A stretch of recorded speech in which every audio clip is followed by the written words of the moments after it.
तो आज हम लोग बात करने वाले हैं 6 क्लास का ज्योग्राफी पृथ्वी और उसकी गतियों के बारे में। सेकंड चैप्टर है आपका। तो चलिए हम बुक पे आते हैं और जहाँ जहाँ हम अंडरलाइन करते चलेंगे वहाँ वहाँ आप उन शब्दों पे ध्यान दें, क्योंकि वो शब्द आपसे पूछे जाएंगे, उन शब्दों से के बारे में जानकारियाँ मिलेगी। तो सबसे पहले जो यहाँ है, तो यहाँ दिन रात के बारे में जानकारियाँ हैं, ठीक है। तो शीला अपने जन्मदिन पर अपने सहेली मीरा को बुलाया। उसने नई ड्रेस पहनकर मीरा से पूछा, बताओ तो मेरी ड्रेस कैसी लग रही है। मीरा बोली, मुझे तुम्हारी पूरी ड्रेस ठीक से दिखाई नहीं दे रही है। शीला को लगा उसकी इतनी अच्छी ड्रेस उसकी सहेली देख नहीं पा रही है, वह क्या करे। इन दोनों की बातें शीला के बड़े भाई राजीव सुन रहे थे। दोनों को अपने पास बुलाकर उन्होंने कहा, शीला तुम प्रकाश में जाओ और गोल घूम जाओ। शीला ने वैसा ही किया, जिससे मीरा को उसकी पूरी ड्रेस प्रकाश में दिखाई देने लगी। वह बोल उठी, तुम्हारी ड्रेस तो बहुत सुंदर है। राजीव ने कहा कि जब किसी वस्तु पर प्रकाश पड़ता है तो वह वस्तु सुस्पष्ट दिखाई पड़ती है। प्रकाश पड़ता है तो वस्तु स्पष्ट दिखाई पड़ती है। मतलब वस्तु कब दिखाई पड़ती है? जब किसी वस्तु पर प्रकाश पड़ता है। आगे है पृथ्वी का घूमना। राजीव ने कहा आगे, शीला जिस प्रकार अभी तुम प्रकाश के सामने गोल घूमी, घूमने से तुम्हारा ड्रेस के जिस हिस्से पर प्रकाश पड़ा उससे ड्रेस का वह भाग दिखाई देने लगा। ठीक उसी प्रकार पृथ्वी घूमती है। कौन घूमती है?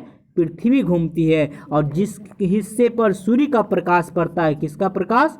सूर्य का प्रकाश पड़ता है, वह हिस्सा दिखाई पड़ने लगता है और वहाँ क्या होता है? दिन होता है। और जहाँ पर प्रकाश नहीं पड़ रहा होता है वहाँ दिखाई नहीं देता है और वहाँ पे रात होता है।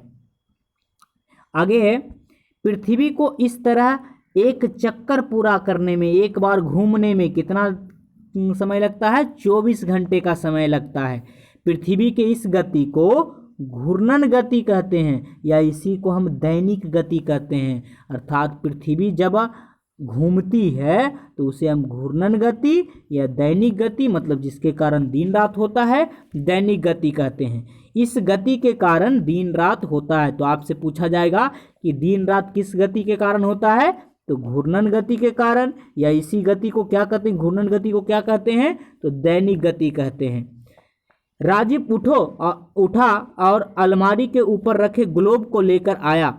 उसने उसे घुमाकर बताया कि जिस प्रकार ग्लोब घूम रहा है ठीक उसी प्रकार पृथ्वी भी घूमती है।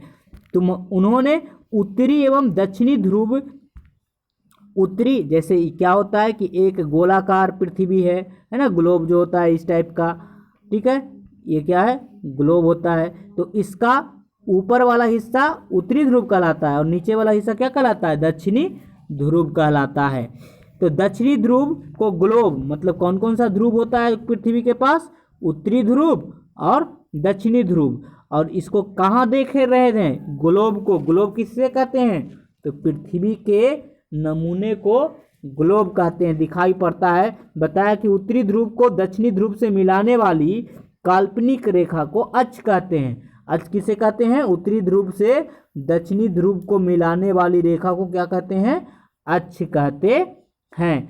पृथ्वी अपने अक्ष पर घूम रही है, लेकिन पृथ्वी पर ग्लोब की तरह उत्तरी ध्रुव दक्षिणी ध्रुव को मिलाने वाली कोई खरी रेखा नहीं होती। यह काल्पनिक रेखा है, मतलब ऐसी कोई रेखा होती नहीं है, बल्कि सोचा गया है। ग्लोब को दिखाते हुए उन्होंने बताया, ग्लोब पृथ्वी का नमूना है। ग्लोब क्या है? पृथ्वी का नमूना है। इसलिए ग्लोब अपने अक्ष पर सीधी नहीं खड़ी रहती, एक ओर झुकी रहती है, क्योंकि पृथ्वी अपने अक्ष पर 23.5 डिग्री झुकी है। कितनी झुकी है? 23.5 डिग्री। अब खेलें और ग्लोब का खेल। एक ग्लोब लीजिए जो आपको विद्यालय में मिल जाएंगे। एक ग्लोब लीजिए, इसे कक्षा में इस प्रकार रखिए कि इसके आधे भाग पर प्रकाश हो और पीछे के भाग पर छाया रहे। इस प्रकार को मोमबत्ती या टॉर्च की सहायता से कर सकते हैं। ग्लोब को प्रकाश की तरह धीरे धीरे किसी भी दिशा में घुमाइए और कॉपी पर एक ओर उस महाद्वीप के नाम लिखिए। किस चीज़ के? महाद्वीप। जो स्थल के बड़े बड़े भाग हैं उसे महाद्वीप कहते हैं, जो उजाले में है और अंधेरे में है। पुनः ग्लोब को घुलाकर उन महाद्वीपों के नाम लिखें जो अब उजाले में हैं और अंधेरे में है। करके देखें। अध्यापक की सहायता से ग्लोब को इस प्रकार रखिए कि जिससे उस पृथ्वी की सामान्य गति पश्चिम से पूरब हो। पृथ्वी किधर से किधर घूमती है? पश्चिम से पूरब की ओर घूमती है। प्रकाश को जापान पर केंद्रित कीजिए। जापान शहर ढूंढिएगा, ग्लोब में केंद्रित कीजिए और पता कीजिए ग्लोब पर कौन सा ऐसा देश है जो छाया में है, और तत्पश्चात प्रकाश को भारत पर केंद्रित कीजिए। किस पे कीजिए? भारत पर केंद्रित कीजिए और छाया प्रदेशों को नाम लिखिए। अब विषुवत रेखा मतलब जो बीच की रेखा है ग्लोब पे, लगभग दूरियां समान लगाएं और अब इस पर आ ब स द मतलब अंकित कर लें और किसी स्थान पर प्रकाश की प्रतिबिंब पर शेष स्थानों पर प्रकाश की स्थिति के आधार पर प्रकाशित, अंशतः प्रकाशित या पूर्ण अंधेरा या अंततः अंधेरा ये बताइए। ठीक है, विभाजित करते हैं। आप जाकर इस प्रयोग को जरूर कीजिएगा। आगे राजीव ने दोनों से पूछा, जरा सोचो तो अगर पृथ्वी घूर्णन नहीं करे तो क्या होगा? शीला बोल पड़ी, सूर्य की ओर वाले भाग में हमेशा दिन होगा और जिसमें उस भाग पर लगातार गर्मी पड़ेगी, और दूसरा भाग हमेशा रात होगा जिससे वहां ठंडी पड़ेगी। और घूर्णन गति के साथ ही पृथ्वी की परिभ्रमण गति भी होती है और इस कारण ऋतु परिवर्तन होता है। ऋतु परिवर्तन किसके कारण होता है? परिभ्रमण गति के कारण होता है। अब चलिए देखते हैं कि परिभ्रमण गति किसे कहते हैं। राजीव ने पूछा, परिभ्रमण गति क्या है? शीला ने बताया, अपने अक्ष पर घूमती हुई पृथ्वी 365 दिन, कितने दिन? 365 दिन में धीरे धीरे खिसकते हुए सूर्य का एक चक्कर पूरा कर लेती है और पृथ्वी के इस आकर्ष वार्षिक गति को परिभ्रमण गति कहते हैं। पृथ्वी के इस वार्षिक गति को क्या कहते हैं? परिभ्रमण गति कहते हैं। आगे है, राजीव ने कहा, तुम दोनों ने आकाश में सूरज को देखा होगा। ऐसा लगता है सूरज पूरब से पश्चिम की ओर चल रहा है, क्या यह ठीक है? दोनों चुप थे। राजीव ने बताया, यह हमारी नजरों का भ्रम है, वास्तव में पृथ्वी घूम रही है, सूर्य नहीं। ठीक उसी प्रकार जैसे ट्रेन के चलने के दौरान हमें आभास होता है कि हमारी ट्रेन स्थिर है और बाहर की वस्तुएं पीछे जा रही है। पृथ्वी पश्चिम से पूरब की ओर घूमती है। किधर से किधर? पश्चिम से पूरब की ओर घूमती है, इसलिए सूरज पूरब से आता है और पश्चिम की ओर जाता हुआ प्रतीत देता है। और सूर्य के इस गति को, इस स्थिति को हम आभासी गति कहते हैं। क्या कहते हैं? आभासी गति कहते हैं।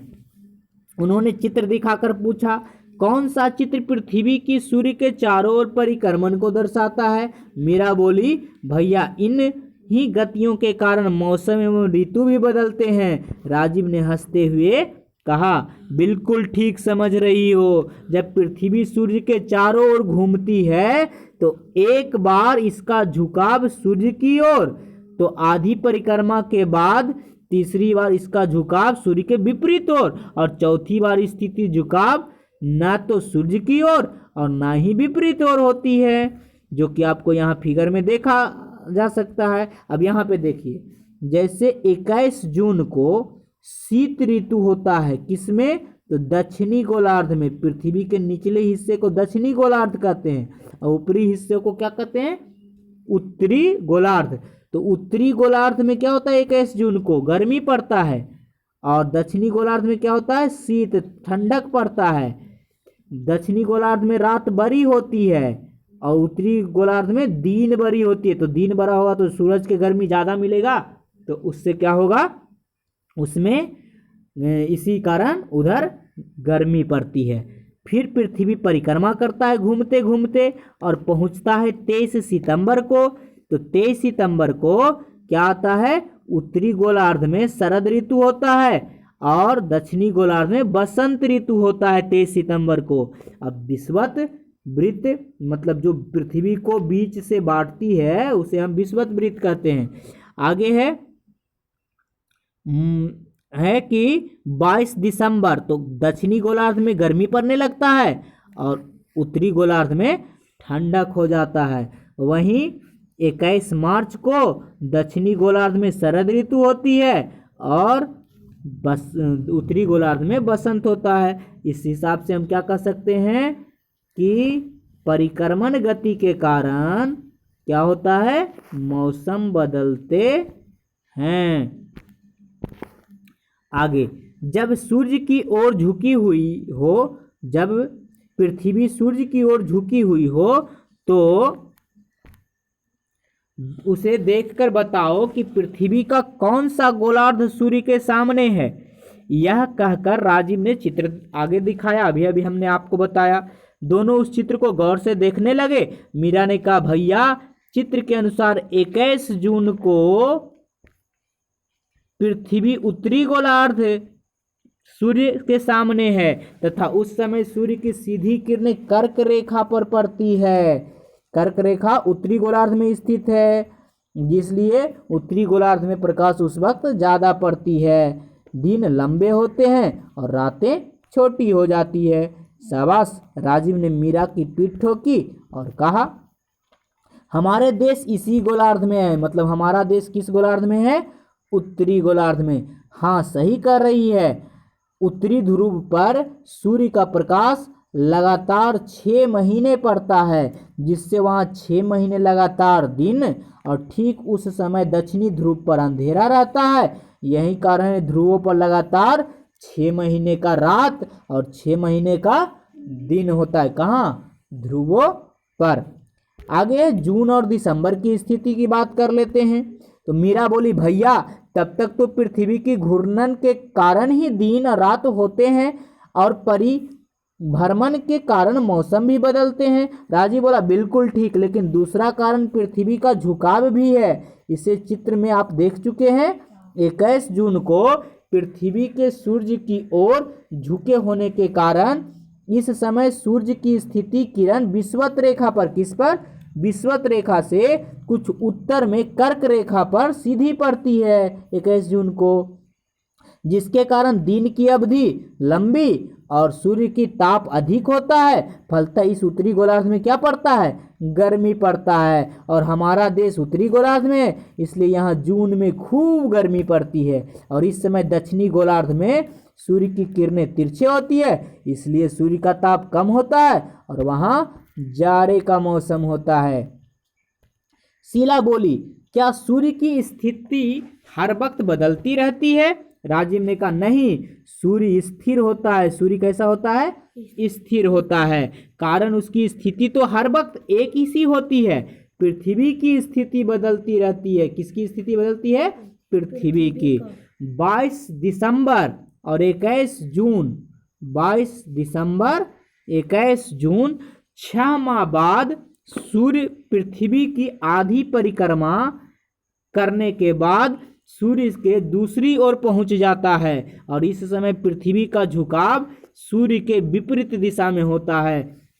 इस समय पृथ्वी का दक्षिणी गोलार्ध सूर्य के सामने होता है और सूर्य की किरण मकर रेखा पे पड़ने लगती है और जिससे दक्षिणी गोलार्ध का अधिक हिस्सा प्रकाश में रहता है और कम हिस्से अंधेरे में। इसलिए इस समय दक्षिणी गोलार्ध में दिन लंबी और रातें क्या होती है, छोटे होती है।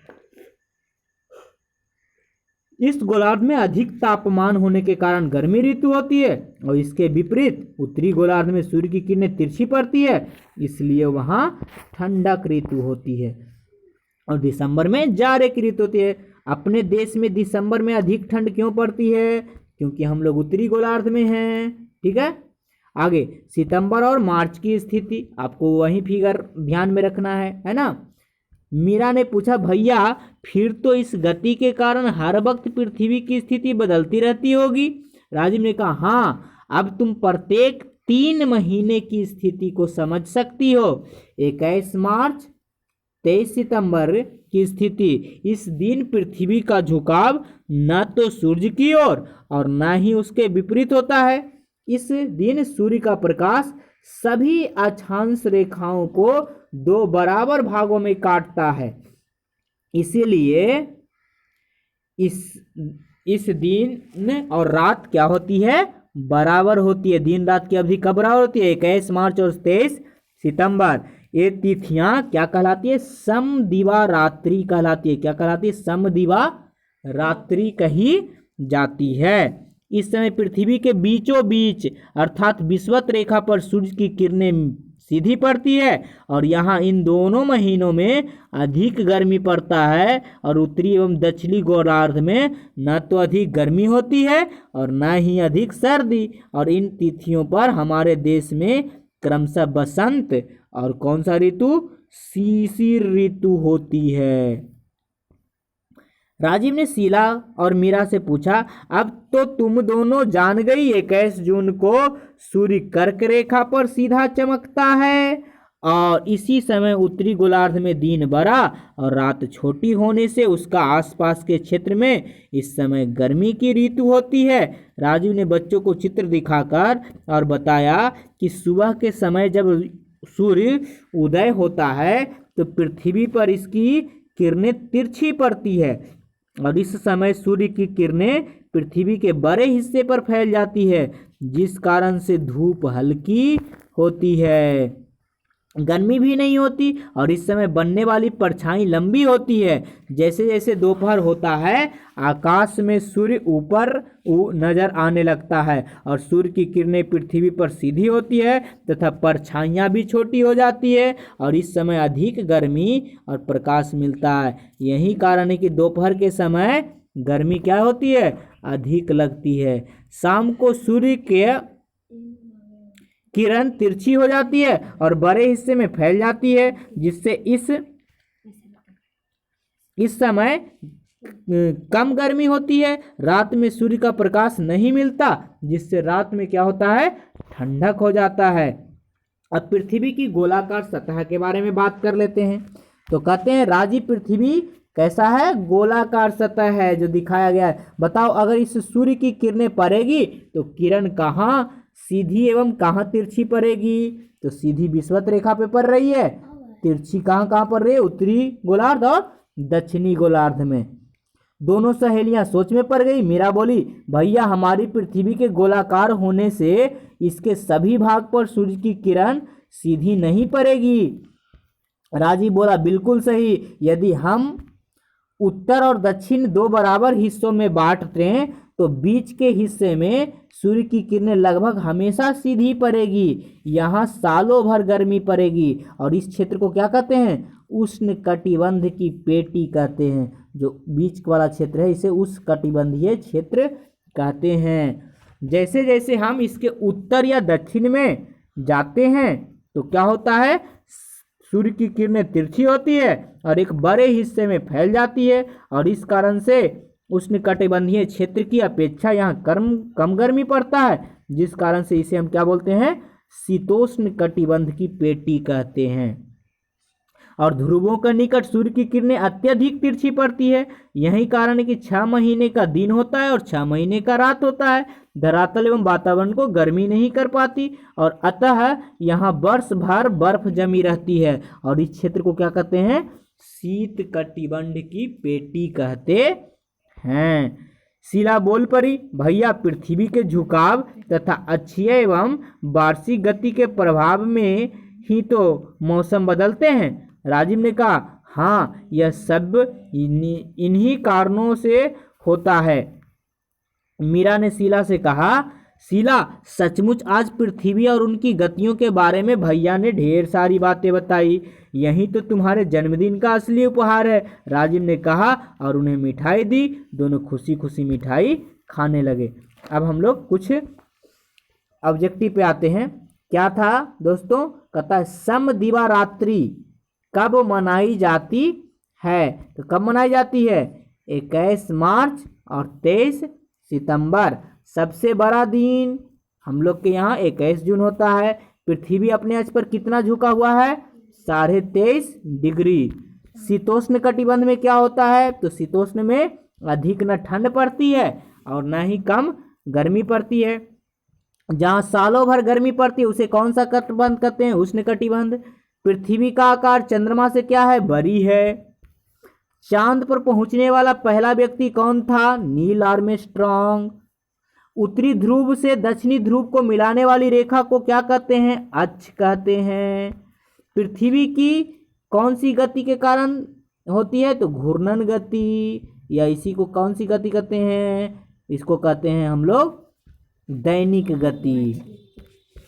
आगे है, विषुवत प्रदेश में सूर्य की किरणें सालों भर सीधी पड़ती है, इसीलिए तो वहां गर्मी पड़ती है।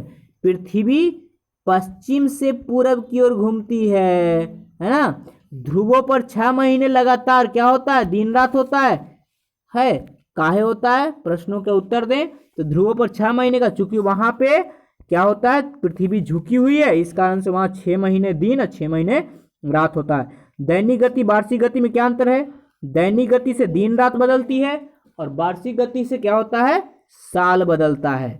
अक्ष किसे कहते हैं? तो उत्तरी ध्रुव और दक्षिणी ध्रुव को मिलाने वाले रेखा को क्या कहते हैं? अक्ष कहते हैं। पृथ्वी के किस भाग में सबसे कम गर्मी पड़ती है? तो वो कहाँ है? ध्रुवों पर। पृथ्वी पर कितने कटिबंध हैं? तो 3 कटिबंध। कटिबंधों में सूर्य के प्रकाश की क्या स्थिति है? तो उष्ण कटिबंध में सीधी पड़ती है, समशीतोष्ण में तिरछी पड़ती है और शीत में सबसे ज्यादा तिरछी पड़ती है। पता कीजिए विषुवत रेखा किन किन देशों से होकर गुजरती है? तो आप ग्लोब लेकर पता कर सकते हैं। शीत कटिबंध में स्थित कुछ देशों के नाम बताइए, आप ग्लोब पे देख सकते हैं। शीतोष्ण कटिबंध की स्थिति कुछ देशों के नाम बताइए, आप ये भी देख सकते हैं। और यहाँ पे क्या है? कटिबंध भरना है, तो आप देख लीजिए यहाँ पे क्या होगा? ये वाला शीत कटिबंध होगा, ये दोनों, ये होगा समशीतोष्ण कटिबंध और ये होगा उष्ण कटिबंध। आगे है, यहाँ पे आप देख लीजिए, इसमें आपको शब्द ढूंढने हैं कि कौन कौन से महाद्वीप के शब्द या महासागर के शब्द ढूंढने हैं, और इस हिसाब से आपके दूसरे चैप्टर भी क्या हो गए? समाप्त हो गए। आप इसे प्रैक्टिस करें और इसके क्वेश्चन आंसर को बना डालें। गुड।